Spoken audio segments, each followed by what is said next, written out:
Hello दोस्तों, हम हैं स्टडी विद शैलेंद्र और हम बात कर रहे हैं आर.एस. अग्रवाल मैथ सॉल्यूशंस की। इस वीडियो के अंदर हम डिस्कस करने वाले हैं रेशियो एंड प्रोपोर्शन के क्वेश्चन नंबर 21 to 25, राइट। तो चलिए देख लेते हैं। ये हमारा इस वीडियो का पहला क्वेश्चन है। क्वेश्चन है कि यदि a अनुपात b बराबर 1/2 अनुपात 3/8 और b अनुपात c बराबर 1/3 अनुपात 5/9 तथा c अनुपात d बराबर 5/6 अनुपात 3/4 हो तो हमको फाइंड करना है a अनुपात b अनुपात c अनुपात d, राइट। चलिए देख लेते हैं क्या है हमारे पास गिवन है। a अनुपात b गिवन है, कितना गिवन है 1/2 अनुपात 3/8, राइट। और क्या है हमारे पास b अनुपात c है, कितना गिवन है हमारे पास गिवन है 1/3 अनुपात 5/9, राइट। और हमारे पास क्या गिवन है c अनुपात d, कितना गिवन है 5/6 अनुपात 3/4, राइट। अब देखिए बच्चे क्या है, ये फ्रैक्शन में वैल्यू है। आप फ्रैक्शन की वैल्यू यूज करके ABCD का अनुपात निकाल पाएंगे। अनुपात हम कैसे निकालेंगे, बाई फिलिंग मेथड, राइट। और दूसरा तरीका क्या होगा, हम हमेशा क्या रिकमेंड करते हैं, आपको रिकमेंड करते हैं कि जब भी कोई भी वैल्यू फ्रैक्शन में है तो आप उसको कोशिश करिए कि वो किस में आ जाए, इंटीजर में आ जाए, राइट। किस में आ जाए, वो आ जाए इंटीजर में। अब वो कैसे लाएंगे, आपको पता है कि इंटीजर में कैसे लाते हैं। अगर कोई वैल्यू फ्रैक्शन में है तो इंटीजर में कैसे लाते हैं बच्चा, हम लाते हैं अगर कोई फ्रैक्शन है उसका बेस चेक करते हैं। बेस क्या है इसका, जैसे 2 और 8 है, इसका बेस क्या है 3 और 9 है, इसका बेस क्या है 6 और 4 है। तो हम क्या करते हैं, इसका LCM लेते हैं और क्या करते हैं, मल्टीप्लाई करते हैं, राइट। तो हम a अनुपात b को अगर हम फ्रैक्शन से इंटीजर में लाना है तो क्या करेंगे, 2 और 8 का क्या लेंगे LCM। LCM क्या आएगा 8, तो 8 का मल्टीप्लाई यहाँ करेंगे, 8 का मल्टीप्लाई यहाँ करेंगे, तो 2 से ये 4 टाइम, ये 8 से 8 कट गया, तो राइट यहाँ क्या आ गया 4, यहाँ क्या आ गया 3। a अनुपात b का नया रेशियो क्या आ गया 4:3। सिमिलर हम यहाँ करेंगे तो b अनुपात c निकालेंगे तो कैसे आएगा, 9 और 3 का LCM 9 आएगा, यहाँ भी 9 का गुणा करेंगे, यहाँ भी हम 9 का गुणा करेंगे, ये 3 हो जाएगा, ये 9 से कैंसिल आउट हो जाएगा, तो 3:5, राइट। तो b अनुपात c क्या आ गया 3:5 आ गया। हम यहाँ से अब निकालते हैं c अनुपात d का नया रेशियो, तो c अनुपात d 6 और 4 का LCM आएगा 12, तो यहाँ 12 का गुणा करेंगे, यहाँ भी हम 12 का, राइट। 6 2 = 12 एंड 4 3 = 12, तो ये कितना हो गया 10:9, राइट। कितना आ गया 10:9। अब सभी के रेशियो आ चुके हैं। अब हम क्या करते हैं, अब सिंपली जो है हम ABCD का रेशियो निकाल लेते हैं। ABCD का हम रेशियो निकाल लेते हैं, ठीक है। जिसकी वैल्यू है उसको पुट करते हैं। a अनुपात b कितना है 4:3 है हमारे पास, b अनुपात c कितना है हमारे पास 3:5 है हमारे पास, और c अनुपात d कितना है 10:9 है, राइट। c अनुपात d कितना है 10:9 है हमारे पास। क्लियर है बच्चा, ठीक है। अब फिलिंग मेथड में क्या करते हैं, हम फिल करते हैं किसका, जो जिसके आगे जगह खाली, यहाँ 3 के आगे जगह खाली है 3 फिल किया, यहाँ भी 3 फिल कर दिए। यहाँ क्या फिल होगा 5 फिल होगा, यहाँ क्या फिल होगा 3 फिल होगा, यहाँ क्या फिल होगा 10 फिल होगा, और यहाँ भी क्या 10 फिल हो जाएगा, राइट। अब देखिए बच्चा क्या करेंगे, हम कर देते हैं क्या मल्टीप्लाई से पहले एक और चीज चेक कर लेते हैं क्या, कि अगर कुछ कट रहा है तो उसको काट लो ताकि कैलकुलेशन हमारी क्या हो जाए, आसान हो जाए। तो देखो यहाँ पे क्या 3 है, यहाँ भी 3 है, यहाँ 3, यहाँ 3, ये कट गया। और कुछ कट रहा है क्या, देख लेते हैं। ये कट जाएगा 10, ये 5 एकम 5, 5 एकम 5, 5 दूनी 10, 5 दूनी 10, राइट। ये कितना हो गया, ये हो गया 4 2 = 8, ये कितना हो गया 3 2 = 6, राइट। ये हो गया 3 2 = 6, ये यहाँ पे बच्चा 10 और यहाँ कितना हो गया 9। तो ABCD का रेशियो क्या आ गया बच्चा, A B C और D का रेशियो क्या आ गया 8 6 10 और 9। 8 6 10 और 9 जो है वो ABCD का रेशियो आ गया, ठीक है। काफ़ी आसान था। और इसी के साथ ही हम जो है फिलिंग मेथड लगभग प्रॉफिट लॉस में हमने काफ़ी बार इस मेथड का यूज़ किया है। तो आप प्रॉफिट लॉस वाले उसमें जाइए, चैप्टर में जाइए, वहाँ पर आपको जो है ये मेथड मिल जाएगा। वैसे हमने जब रेशियो एंड प्रोपोर्शन का बेसिक कॉन्सेप्ट बताया है उस दौरान भी इस मेथड का हमने डिस्कशन किया हुआ है, और उम्मीद करते हैं यहाँ पर आपको ये वाला जो कॉन्सेप्ट है समझ में आया होगा। क्लियर है बच्चे, और ये क्वेश्चन भी समझ में आया होगा। इसके साथ ही इस क्वेश्चन में जो हमने कॉन्सेप्ट बताने की कोशिश की है आपको, वो भी आपको समझ में आ गया होगा। तो फिर देखते हैं हम नेक्स्ट क्वेश्चन। देखिए बच्चा, नेक्स्ट क्वेश्चन हमारे सामने है, क्वेश्चन नंबर 22 है। क्या है? यदि a अनुपात b बराबर 2/9 अनुपात 1/3 और b अनुपात c बराबर 2/7 अनुपात 5 अनुपात 14 तथा d अनुपात c बराबर है आपको 7/10 अनुपात 3/5, तो आपको फाइंड करना है ए बी सी डी का रेशियो, राइट। चलिए यहाँ पे जो गिवन है हम उसको लिख लेते हैं। क्या गिवन है? a अनुपात b कितना गिवन है? 2/9 अनुपात 1/3, राइट। यहाँ पर आपको b अनुपात c कितना गिवन है? आपको गिवन है 2/7 अनुपात 5/14 और c अनुपात d कितना है बच्चा? याद रखिए यहाँ पर d अनुपात c का रेशियो दे रखा है, मतलब d की वैल्यू कितनी है? 7/10 और c की कितनी है? 3/5। तो इसको हम उल्टा कर लेते हैं, 3/5 आगे आ जाएगा और 7/10 हमारा पीछे चला जाएगा, राइट। अब देखिए बच्चे, ये क्वेश्चन सेम 21 की तरह है। तो 21 में हमने क्या किया था कि फ्रैक्शन को इंटीजर में कन्वर्ट किया, तो यहाँ भी आप कन्वर्ट कर सकते हैं। और अगर नहीं करना चाहते हैं आप, तो आप डायरेक्ट फ्रैक्शन की वैल्यू को यूज करिए और फिलिंग मेथड लगा के इसका आंसर आ जाएगा, राइट। तो हम a अनुपात b निकालेंगे, हम किसका? b अनुपात c नया रेशियो निकालेंगे और c अनुपात d का भी नया रेशियो निकालेंगे, राइट।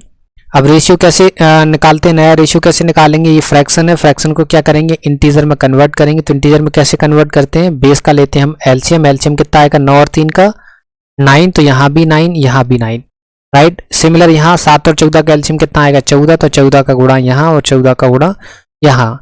सिमिलर यहाँ 5 और 10 का एलसीएम कितना आएगा? 10, तो 10 का गुणा यहाँ और 10 का गुणा यहाँ। काट देते हैं, देखो 9 से 9 कैंसिल आउट हो गया, 3 से 9 ये 3 टाइम कट जाएगा।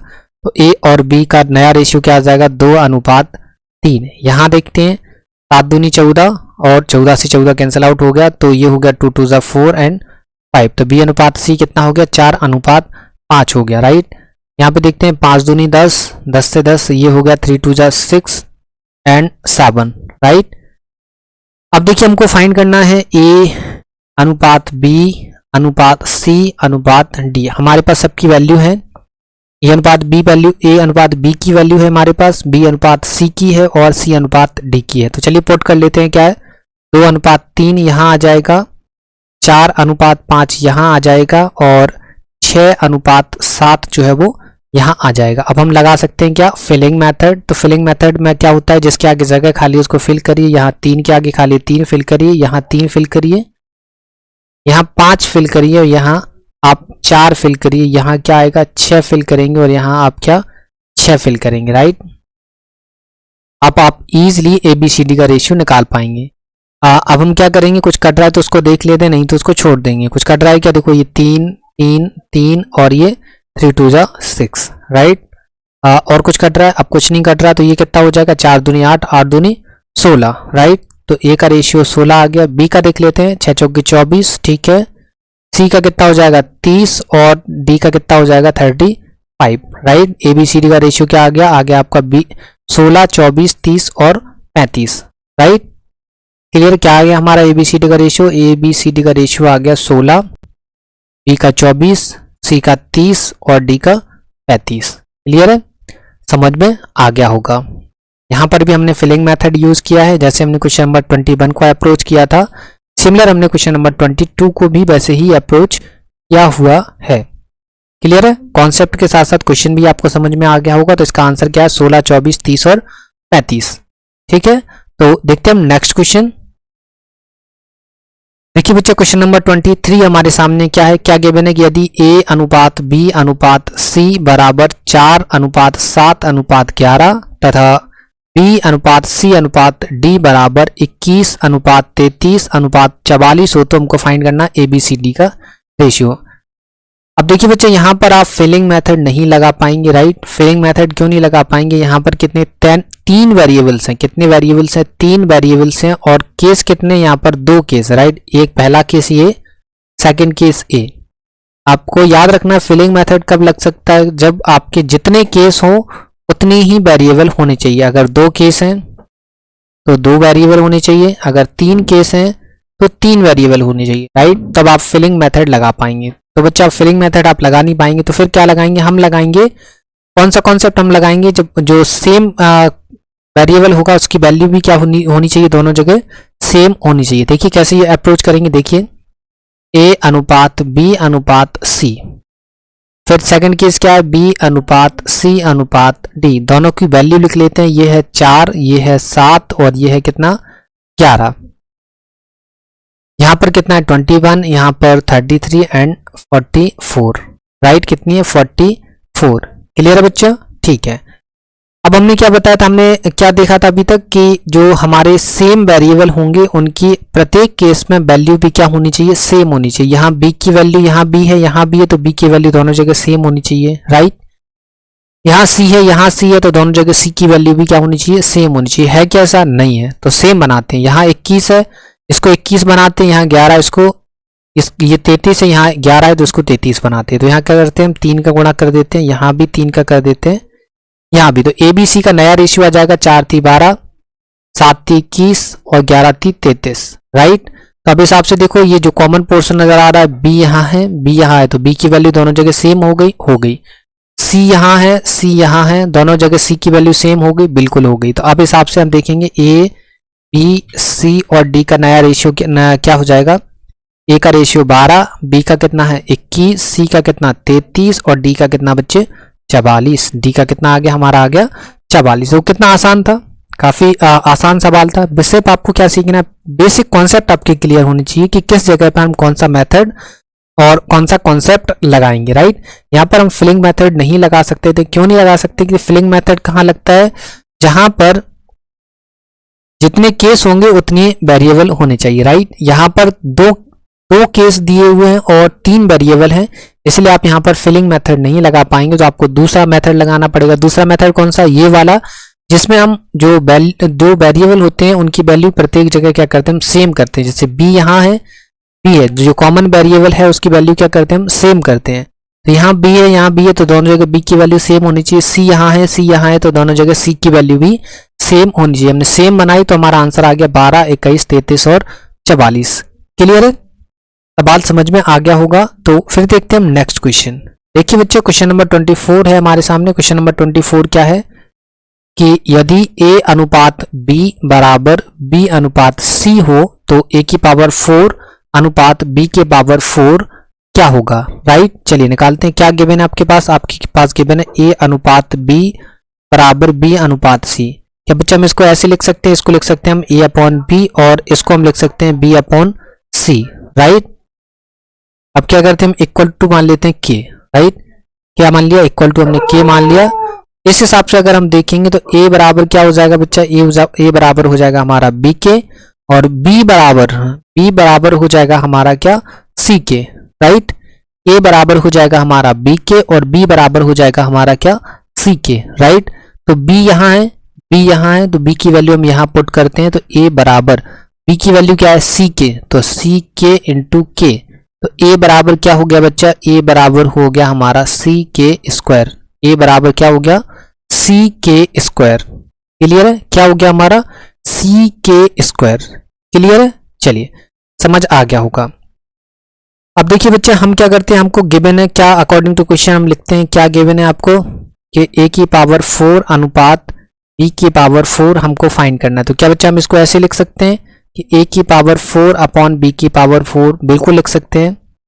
तो इस हिसाब से a की वैल्यू क्या है, a की वैल्यू है c के स्क्वायर की पावर 4, b की वैल्यू रखते हैं, b की कितनी है c के, तो c के की पावर 4, राइट। तो अब यहां से हम इसको और आगे बढ़ाते हैं तो क्या हो जाएगा हमारा रेशियो हो जाएगा क्या, ये जो है वो इसको ओपन करेंगे तो ये हो जाएगा c की पावर 4, राइट।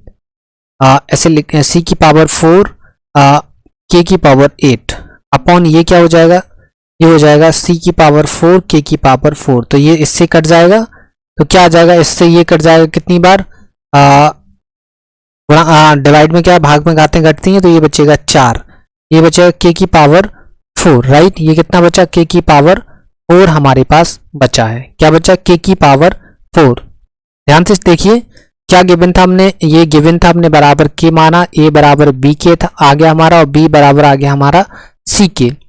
अब b की वैल्यू हमने यहाँ पुट करी तो a बराबर हो गया c के स्क्वायर। क्या हो गया, c के स्क्वायर। तो अब हमारे पास क्या निकालना था, इसकी वैल्यू निकालना था, ये लिखा हमने यहाँ। इसको क्या हम ऐसे भी लिख सकते हैं, और फिर हमने a की पावर 4 की वैल्यू रखी, a की वैल्यू c के स्क्वायर पावर 4, यहाँ b की वैल्यू c के पावर 4, राइट। अब इसको ओपन कर दिया तो c की पावर 4, k की पावर 8, c की पावर 4, k की पावर 4, राइट। ये c की पावर 4 से c की पावर 4 कट गया, कैंसल आउट हो गया, तो यहाँ इससे इसको काटेंगे तो क्या बचेगा, k की पावर 4, राइट। अब बच्चा आप ध्यान से देखिए, अब यहां से सवाल को आपको ध्यान से देखना है। अब देखिए बच्चा, आप यहां पर देखिए क्या लिखा है, ये इस वाले पोर्शन को देखिए। इस वाले पोर्शन में आपने a इक्वल टू कितना फाइंड किया है, c के स्क्वायर, राइट, ऐसी कुछ फाइंड किया है। a बराबर कितना फाइंड किया है, a बराबर फाइंड किया है आपने c के स्क्वायर। तो बच्चे k स्क्वायर इक्वल टू क्या हो जाएगा, k स्क्वायर इक्वल टू हो जाएगा आपका a upon c, right. k square equal to क्या हो जाएगा, a अपॉन c, राइट। अब इस वैल्यू का हम यहाँ यूज कर लेते हैं, क्या है, तो k की पावर 4 का क्या लिख सकते हैं, k स्क्वायर का whole square, right, k square का होल स्क्वायर। तो इसके यहाँ पे जगह कम पड़ रही है, तो इसको हम जो है यहाँ पर लिख लेते हैं, राइट। तो k की पावर 2 हम इसको लिख सकते हैं, इसको लिख सकते हैं, बिल्कुल लिख सकते हैं। अब हम क्या करते हैं, वैल्यू पुट कर देते हैं, तो क्या वैल्यू हो जाएगी हमारी जो है वो k स्क्वायर की वैल्यू क्या है, k स्क्वायर की वैल्यू है हमारी, k स्क्वायर की वैल्यू कितनी है, a अपॉन c, तो a अपॉन c रख दिया और ऊपर स्क्वायर चढ़ा दिया। तो इस हिसाब से क्या आ गया a square upon c square, right, a square upon c square. काफी लेंथी सवाल है, थोड़ा जो है टेक्निकल सवाल है, ये आप बोल सकते हैं थोड़ा टेक्निकल सवाल है, राइट। इसको आप बार बार प्रैक्टिस करेंगे आप, तो आपको समझ में आ जाएगा। दोबारा देख लीजिए कि a अनुपात b बराबर b अनुपात c हमको गिवन था, इससे हमने दो वैल्यू निकाली बराबर में k मानकर, a बराबर b के और b बराबर c के। तो b की वैल्यू हमने अगेन यहाँ पर पुट करी, तो बराबर आ गया a बराबर c के स्क्वायर। फिर हमको फाइंड करना, तो हमने यहाँ लिखा, उसको हम ऐसे भी लिख सकते हैं। ऐसे लिखने पर हमारा a की पावर 4 अपॉन b की पावर 4 हमने लिख दिया, a की वैल्यू पुट करी, b की वैल्यू पुट करी, आ गया हमारा k की पावर 4। अब हमने क्या देखा कि हमने यहाँ देखा कि a बराबर c के स्क्वायर हमने फाइंड किया हुआ था, तो k स्क्वायर इक्वल टू हो जाएगा a upon c, k square equal to क्या हो जाएगा, a अपॉन c।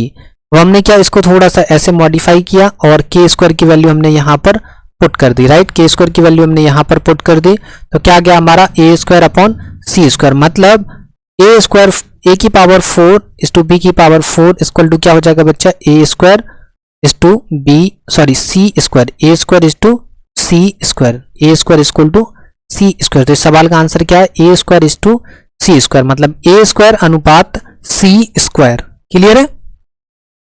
देखिए बच्चे, ये मान सकते हैं, यकीन हम मान सकते हैं कि ये जो सवाल है थोड़ा सा टेक्निकल सवाल है, तो इसको आपको जो है प्रैक्टिस करनी पड़ेगी, ऐसे आपको इतनी जल्दी ये समझ में आने वाला नहीं है। क्लियर है। तो आप इसे समझने की कोशिश जरूर करिए, इसको आप 2-3 बार ऐसे रिमाइंड कर करके देखेंगे तो आपको ये क्वेश्चन जो है समझ आ जाएगा। क्लियर है।